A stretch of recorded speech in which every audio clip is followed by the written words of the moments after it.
But we may be seeing the formulation of a game plan and tactics from this training footage from Gervonta Davis. Anybody that gets in the ring with Tank that is not a damn dinosaur is going to feel something from him.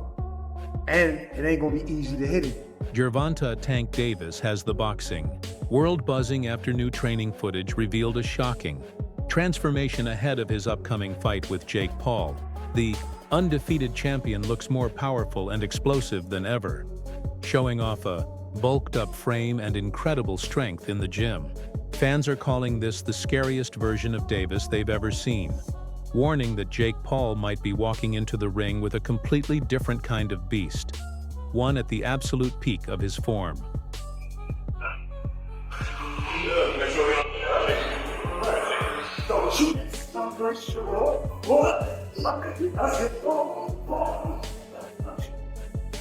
Davis, long known as one of boxing's most explosive punchers, has built a reputation for viral knockouts and his cold, focused presence before every fight. But this new footage has everyone talking for a different reason.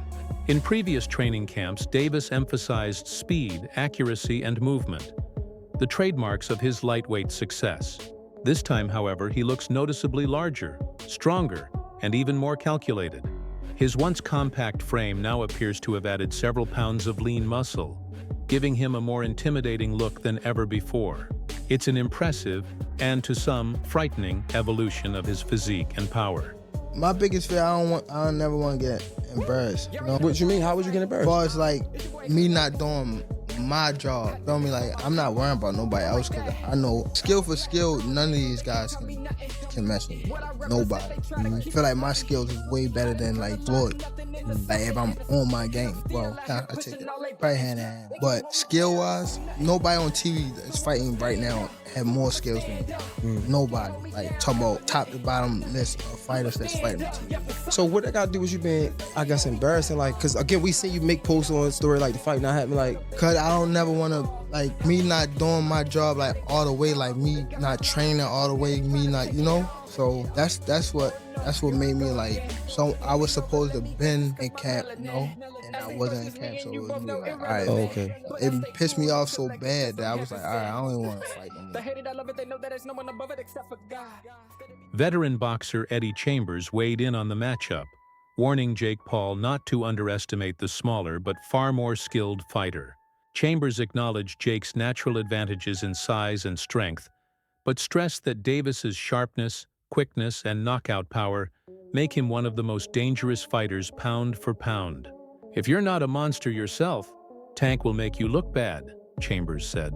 His comments highlight a growing debate around the fight, whether Jake's size can really overcome Tank's elite skill set. Chambers believes the answer is simple. No amount of size will save Jake Paul if Gervonta Davis gets a clean shot. That something like this can happen, but this is social media, this is what is created. There's a lane that Jake Paul has created. Honestly, I'm not mad at him for it. He's gotten a lot of fighters and, you know, actual fighters some shine. It also has done for women's boxing a lot. So I'm not mad at him for what he's been in boxing, what he's created. This is a little crazy right here. This is a little crazy. And a lot of people will say, Tank is too small. Let me tell you something.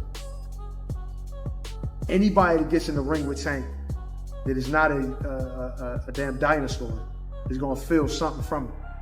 And it ain't going to be easy to hit him. Got boxing IQ. He may not sound like an intellectual guy when you hear him talk, but he knows the ring inside and out. So there's nothing that Jake Paul can do aside from make it extremely ugly by grabbing him and probably trying to throw him to the ground. I don't know what else, bite him. I don't know, but I mean, the skill level alone. Now, of course, there is a size difference, a height difference, and all that, but he's just going to struggle so much landing a shot. You know, it's just going to look bad to me. This is the way I see it. It's going to look bad. Tank is going to be too fast. And the punch, I believe, I'm not saying it's going to knock him out or, you know, but he's gonna feel. Davis has also sent a bold message leading up to the Jake Paul fight, claiming he could take down a 300-pound man with no fighting experience. Known for his explosive punches and lightning-fast hands, Davis wasn't exaggerating. "It doesn't matter how big he is," Tank said during an interview. "If he doesn't know how to fight, I can handle him. Skill beats size every time."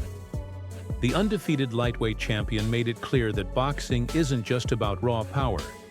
It's about timing, technique, and precision. Even if a 300 lb opponent has mass, Davis believes his speed, agility, and knockout ability would make him untouchable.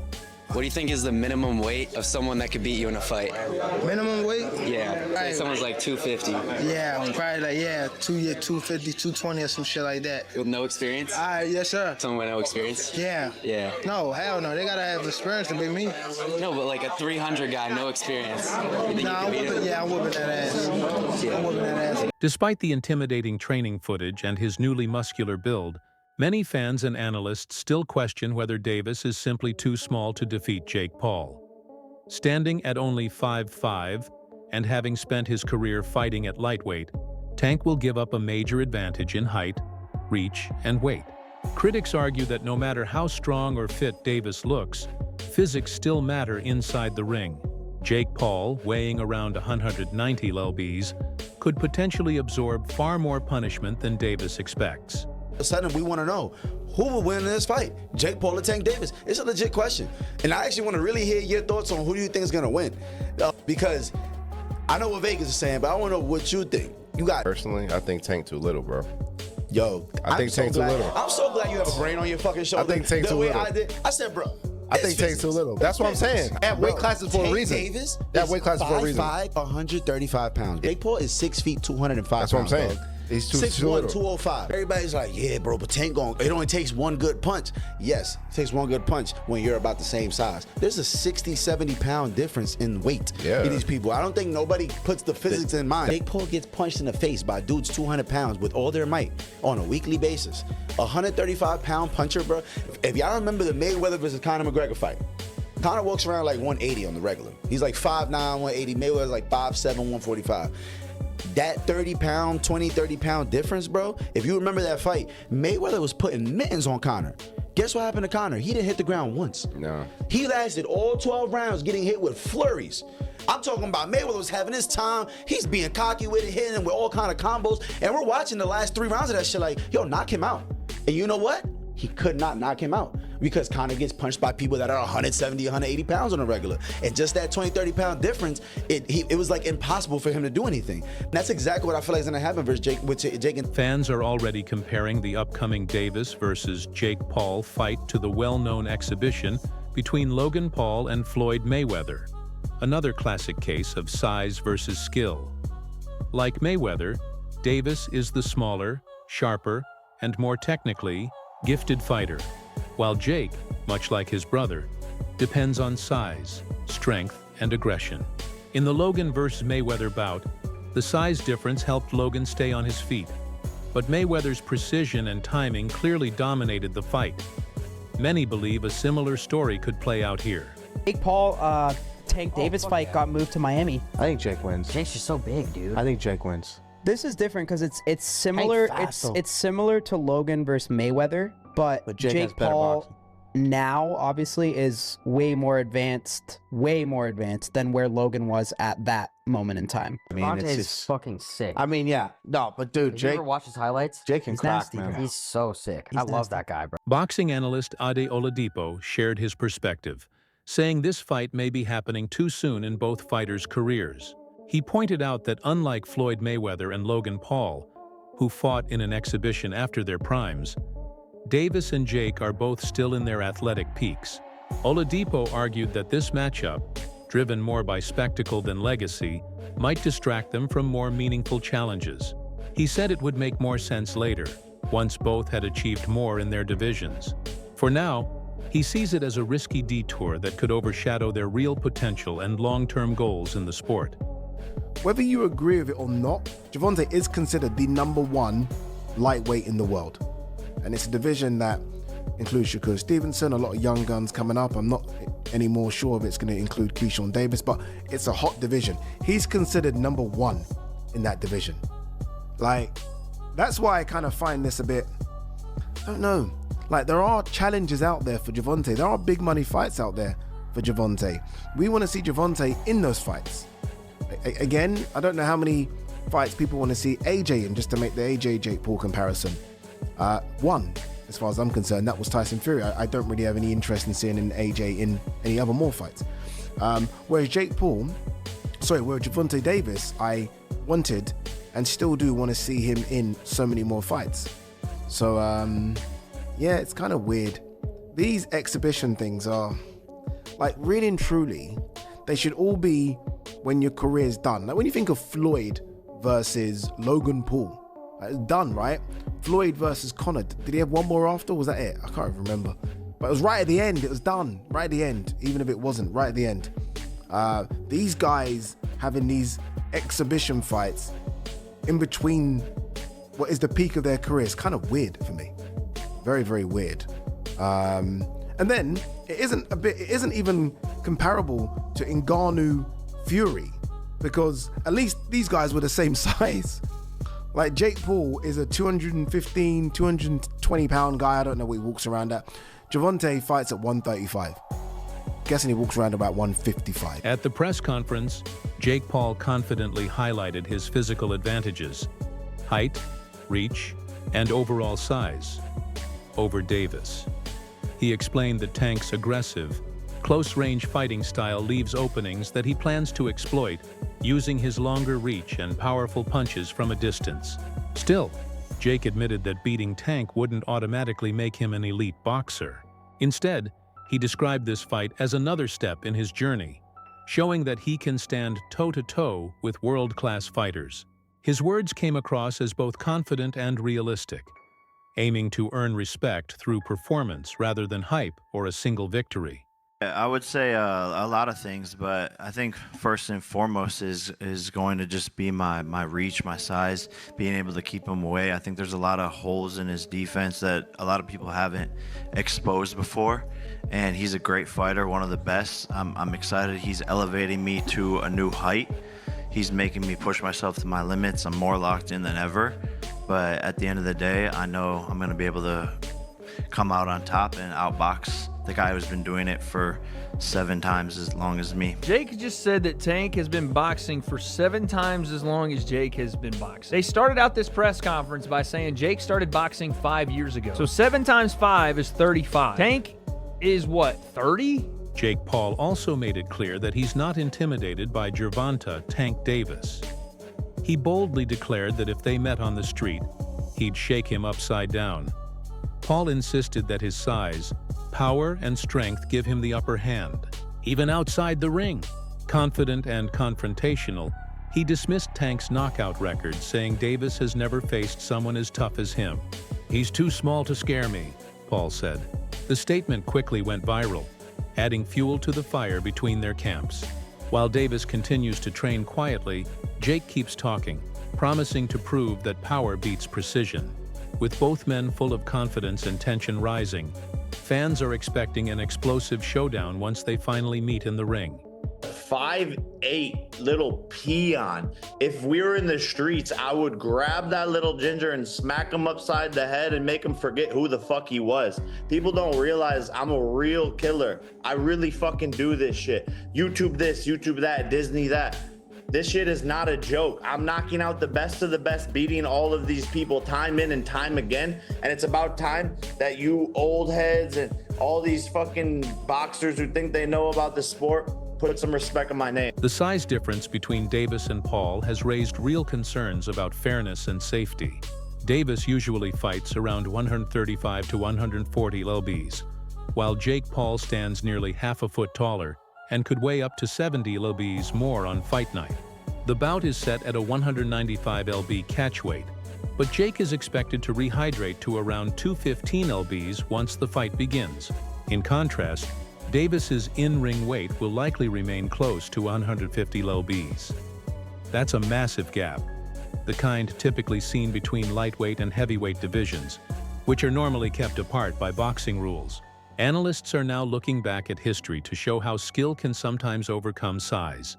In 2009, David Haye, weighing about 217 lbs, defeated Nikolai Valuev, a 7-foot-tall heavyweight who weighed roughly 316 lbs, a near 100 lb difference. He's a tiny man, 5'5" and I reckon his in-the-ring weight is somewhere around 145 to 150 pounds. Meanwhile, Jake Paul is around 6 foot. We're not quite sure. I think he says he's 6'1" or 6'2".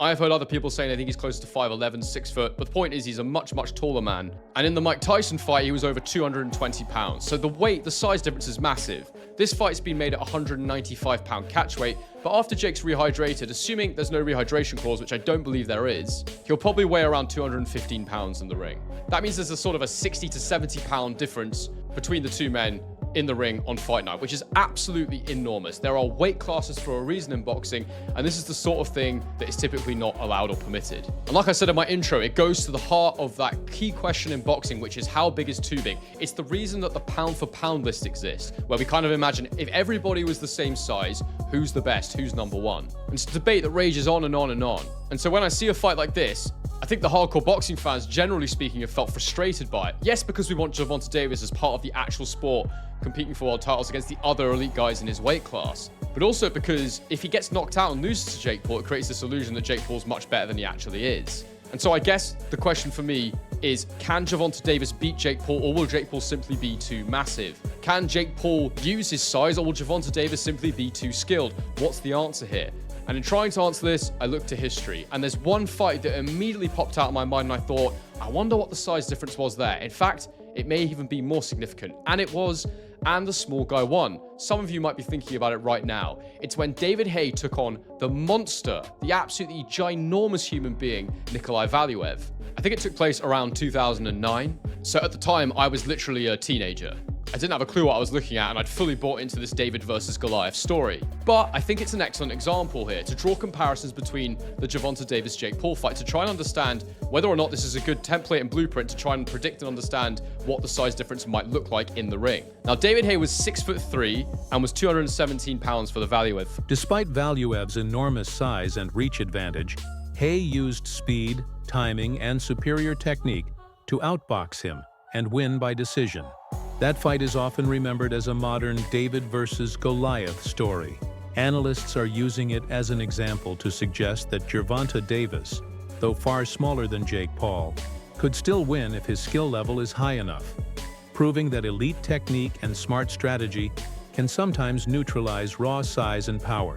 This means that the weight gap was just a tiny bit under 100 pounds, which is obviously 40 pounds more, 35 pounds more than the gap between Davis and Paul. And there was a 9-inch gap in their height versus what seems to be a 7-inch height gap between Gervonta Davis and Jake Paul. And if you go back and watch that fight, David Haye wins it fairly comfortably. He uses his speed, his power, he moves around the outside of the ring and comprehensively outboxes Valuev, even hurting him at one point in the fight. I remember getting so excited seeing it and thinking, God, he's actually managed to wobble the giant. This is ridiculous. And so on the surface, that was a bigger gap, a harder fight for David Haye than Gervonta Davis might find Jake Paul as an opponent. The size gap was significantly bigger. And Nikolai Valuev was a guy who won over 50 fights. You know, this was an actual competitive heavyweight boxer who'd beaten some decent names. Popular streamer Adin Ross has been outspoken in his belief that Jake Paul will shock the world against Gervonta Davis. In his view, anyone doubting Jake's chances simply doesn't understand boxing. Ross claims that Jake has improved with every fight and now has the skills to challenge top-level boxers. He dismisses critics who still see Jake as just a YouTuber, arguing that he's already shown real ability inside the ring.